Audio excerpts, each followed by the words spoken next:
bunch here. One more time for Lana, Parrilla.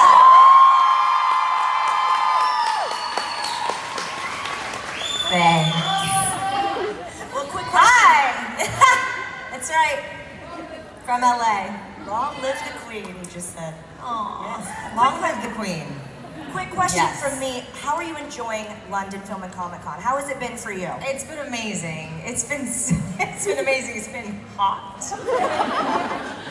But there's been magic around, which has been really cool. Like, I've had crazy cravings for things, and then fans come up to me and hand me the things I'm craving, which is strange because I didn't mention it to anyone. So, yeah, you guys know me well. Thank you. We love making this a fan interactive experience, so we've got our Showmasters crew. Sorry, I got distracted. I was like, whoa. Okay, never mind. Oh, it's Sunday Sunday. We're having some fun up here.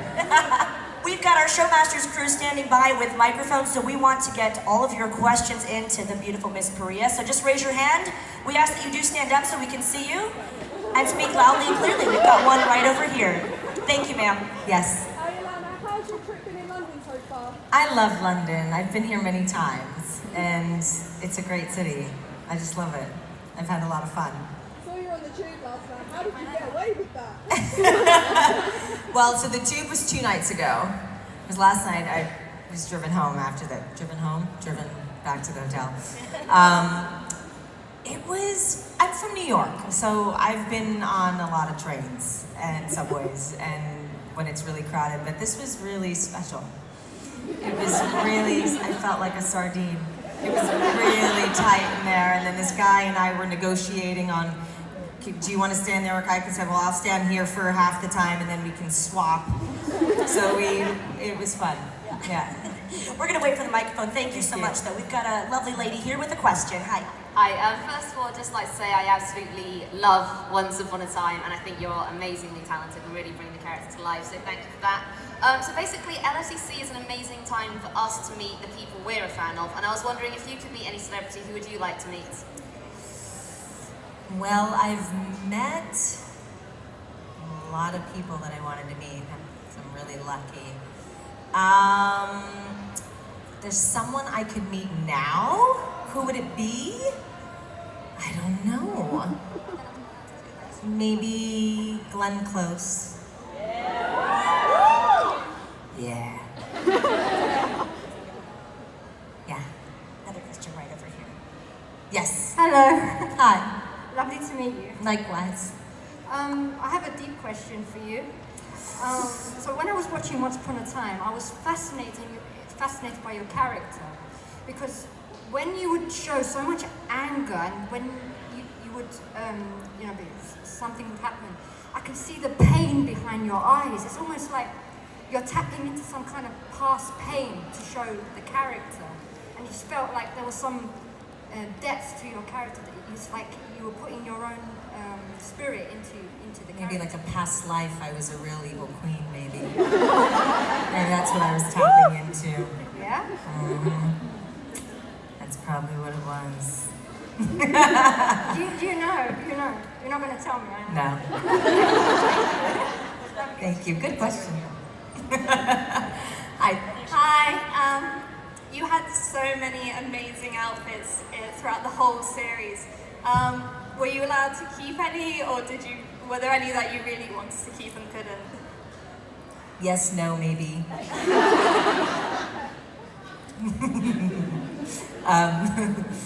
I may have kept some.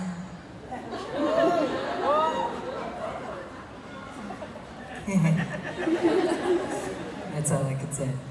That was an evil laugh. I love it. Question for this gentleman right here. Yeah. Loved Once Upon a Time. Thank you. Always.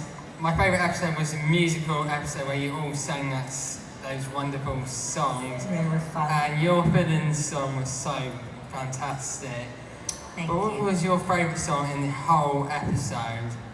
My song. Can you sing it, please? No, I can't sing that song right now.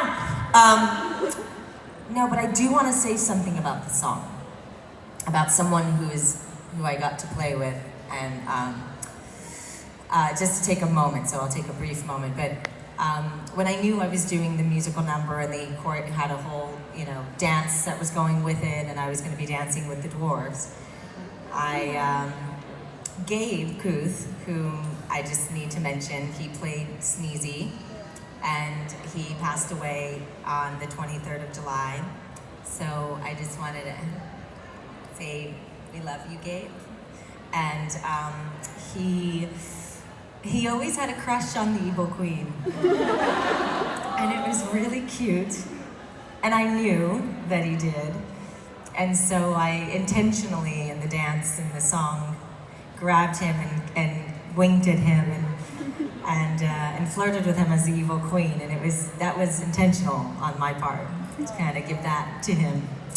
And he played along, and he was like, and he was so talented. So I just, it's a little special story behind the song and behind Gabe and myself. We had a very sweet friendship. And rest in peace, Gabe, we love you.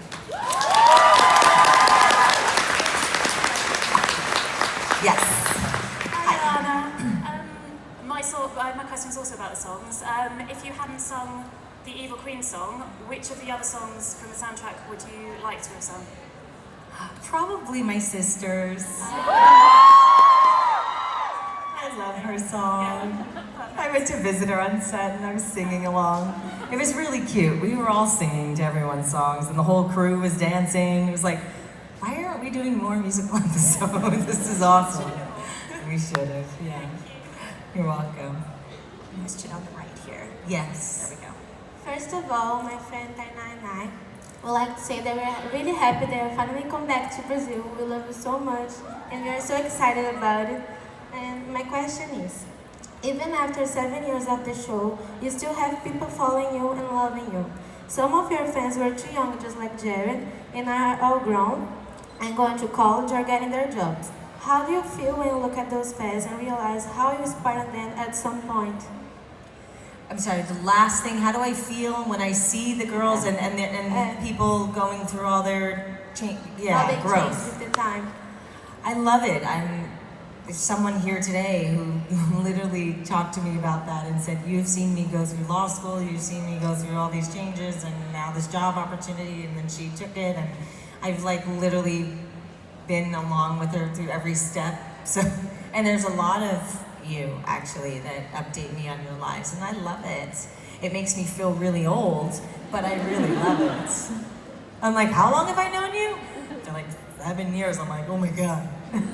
Or kids, when I see kids I've met at 12 and now they're crazy teenagers with dating and piercings and tattoos. I'm like, oh my God. It's awesome. It's awesome. Question over here on the left. Hi. Out of all of Regina's forms, which one do you relate to most and which one did you most like acting as? Out of all the versions of the characters, Yeah. Who do I relate to the most? Probably Bandit Regina. Probably her, because I'm kind of a little street girl and people don't know that. But I kind of I like being out in the wilderness and I like camping, and yet I'm also I like the finer things in life too, but I like kind of getting my hands dirty and maybe Ronnie as well. There's a combo between those two. And then, I guess they're all kind of parts of me, right? But yeah. Hi, who's your favourite cast member you worked with? I'm sorry, love? Who's your favourite cast member you worked with? That's hard. That's a hard question.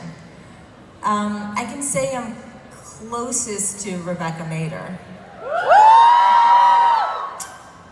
Yeah. So, I don't have favorites, but I'm closest to her and probably Jared too, my son. Yeah, I guess when you really play family, you really start to become family. Yeah. Hi. She wants to say thank you for yesterday, how you were with her. She'll never forget that. And her question is, if you could be a dinosaur for a day, what dinosaur would you be? Yeah, I think maybe a T-Rex. I want bigger arms. I want longer arms. No, I want to fly. I want to fly. What is that? What's that? I want to be a pterodactyl.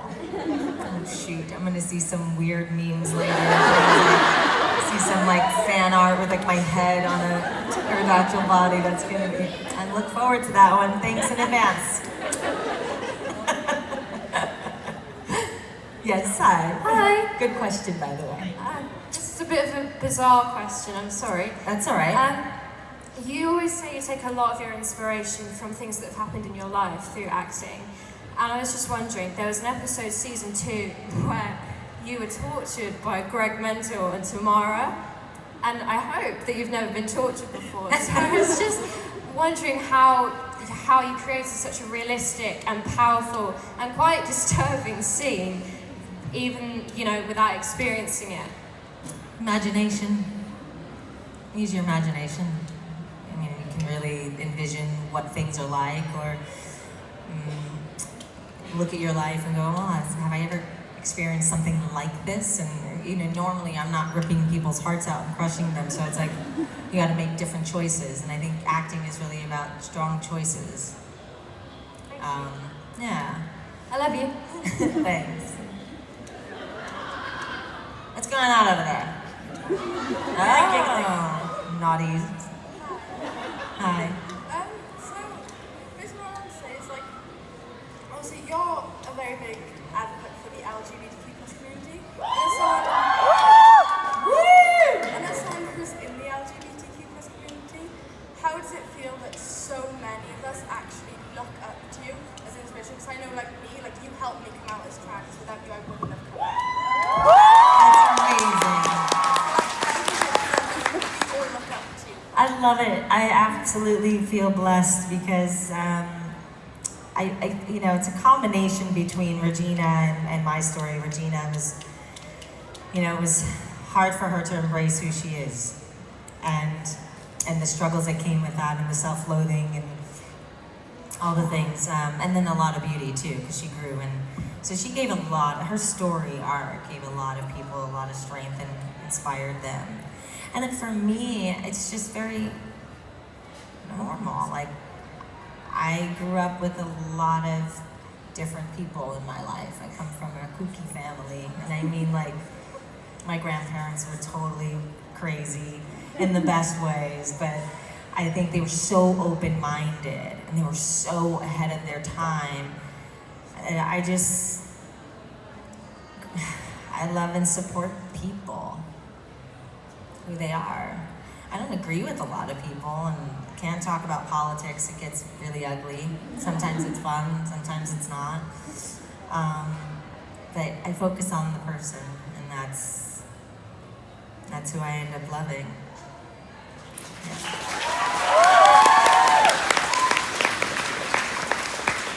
Hi. Hello. Hello, Lana. I thought you were going to propose to me today. I was like, gonna wait a try. second, we just met. Let me see the ring. I have a Lana, you are... No, I mean, I don't have enough words. I don't even speak the language. She's something else. But I want to make it happen. I want to be like you. You've been acting for over 18 years, and you can tell.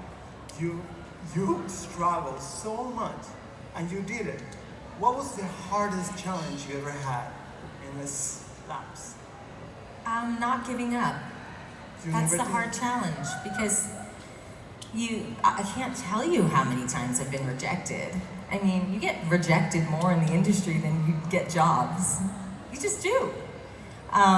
So you kind of that becomes like the norm. You can't like take it personally. Some people do, but if you do and it bogs you down, then where are you gonna go from there? So you just gotta pick yourself back up again and just keep going. Yeah, so don't give up. And it has to be something you can't live without. Like, it really does. That's with anything, though, that you're passionate about. It has to be like in your heart. It has to be like, I won't eat and sleep, and I won't, you know, not live on the street. Like, but it's that sort of fervent passion that you want to have in this industry to survive it. Lana, you rock. Please, everybody, clap to Lana. Oh my God, you are a dream. Thank you very much. Lovely. Hi. So sweet. What? She's laughing at me. Hi. Hi, Lana. Say hi to you. Oh, hi. My question is, yes. Who was the biggest prankster on set, and what was the best and worst pranks? Oh, there weren't a lot of pranks. There weren't a lot of pranks on our show. People have asked that question a lot, and there weren't many. I think Bex and I were the only ones, and yeah, of course, leave it to us. I mean, Bobby used to do some funny things and try to screw us up, and so did Colin. He would stand behind the camera during your close-up and just try to make you laugh, and it was, you did that all the time. So that was about as far as we went, and Bobby would do the same, so it was funny. And then we tried to do it to them too. They were better at it. The girls were like, we gotta get through this day, we don't have time for this. And the guys are like, in the background, you're like, thanks. Yeah. Sounds like the biggest prankster was you then. Probably. Get a question up to the right. Thank you. I loved the last season of Once Upon a Time, and I wanted to know how you went about reinterpreting a character that you played for so long in a new way. I sort of approached her like I would a new character. Okay, what's her story? And we didn't really know anything about her made-up life, so I had to like make it up. So it was fun. And then I wanted to have little elements of Regina in there, like little things that maybe she would say a certain way, at one point I wanted to have like the Big Apple, the New York sign, like I wanted it on the wall in Ronnie's, and didn't make it. And then I wanted a New York like Big Apple shot glass, because she was always doing shots. But when I would bring Regina back into Ronnie, it was really for the audience. It was like a little gift. Like, here's, in case you're missing her. Yeah. Yeah. Yes, hi. Sorry for my English. It's okay. My question is not for you. Okay. but she is for your fans. Ah, it's for my fans! I love you! This is awesome! You're all in the hot seat now. Want to make a gift to Lana alive, please? Please sing with me his little song. Easy. So, come on. She's so sweet. She wants you to sing okay? with her. Come on, with me. Huh? Happy birthday to you. Happy birthday to you. Happy birthday to you, Lana. Happy birthday to you.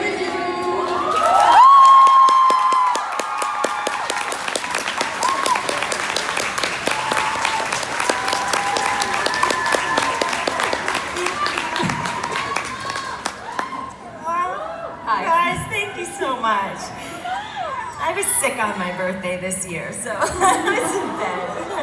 I was really not feeling well. I was really sick on my birthday, so thank you. I needed that. I love you all. Hi. Hi. If you were an ice cream flavor, what would you be and why? Chocolate. Not vanilla.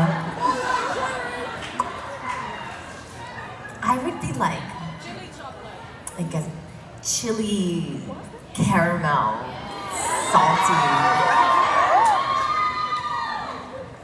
butter, yummy,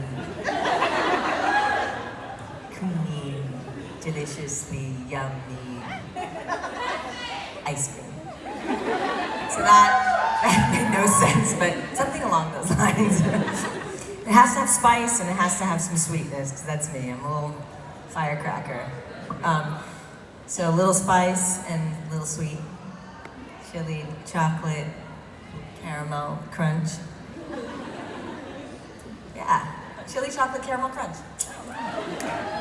Hi. Yeah. I just want to say thank you first for basically keeping me strong at the minute because I'm going through a lot of issues with my hips. I'm going through surgery in a few weeks' time to get everything fixed. So I just wanted to thank you first for keeping me strong and keeping my mind off it by watching Once Upon a Time all the time. So, but my question is, who if you could cosplay anyone from anything, any book, film, game, anything, who would you want to cosplay and why?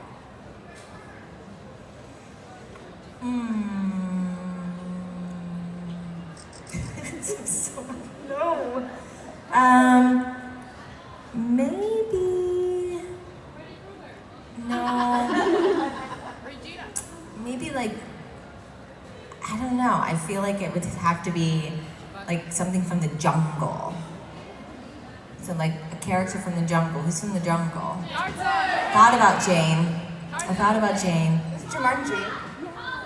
The movie Jumanji, those characters. I never saw it. Sorry, I haven't seen Jumanji. Kill me. Have you seen The Thief of Baghdad? Ah! Really?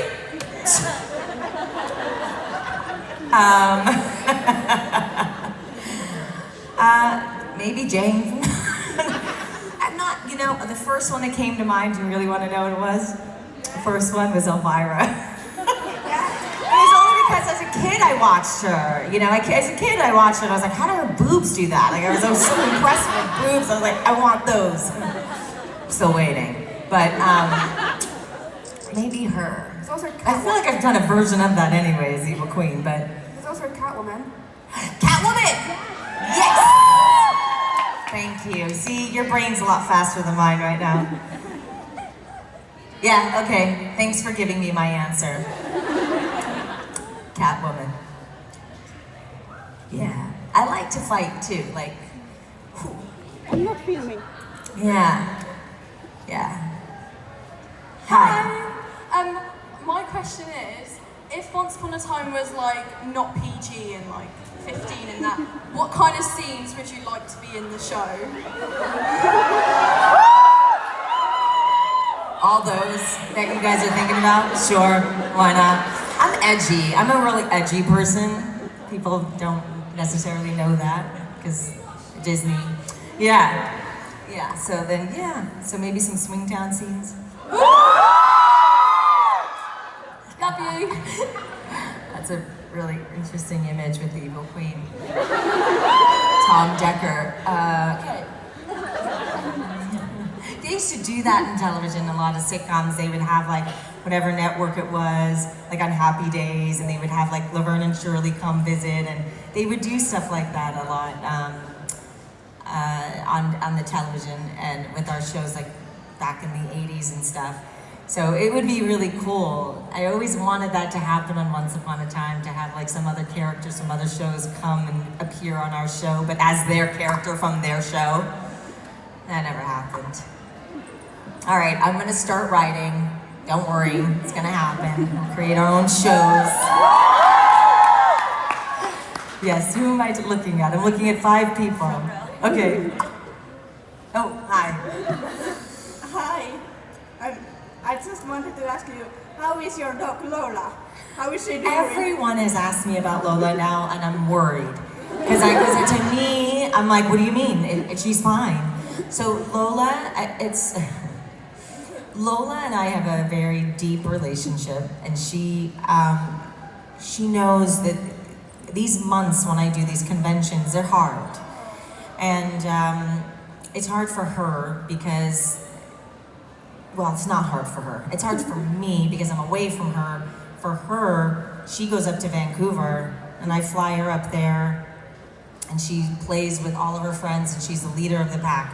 And since we've left Vancouver last year, since the show ended, we're back in LA and it's just harder for her. She has a hard time there. She's not like used to rattlesnakes and coyotes. And so I'm always like having to keep her on a leash. And Lola, if anyone follows her story, because people post, Liz who watches her posts all the time, Lola's free. She loves being off leash and she runs everywhere. So when she's in Vancouver, she's like a she's like at boarding school. It's like, or daycare, or, you know, summer camp. And I get pictures regularly, and I'm on the phone with the vets, and trust me, I'm a really good mom. I just miss my little girl, but I'm a good mom. I take the best care of Lola. She's everything to me. So thank you. Yeah. So anyone who's worried about Lola is just totally fine. Just having the time of her life. Yes. We're gonna get a question right over here in the middle. Thank you. Oh. Hi.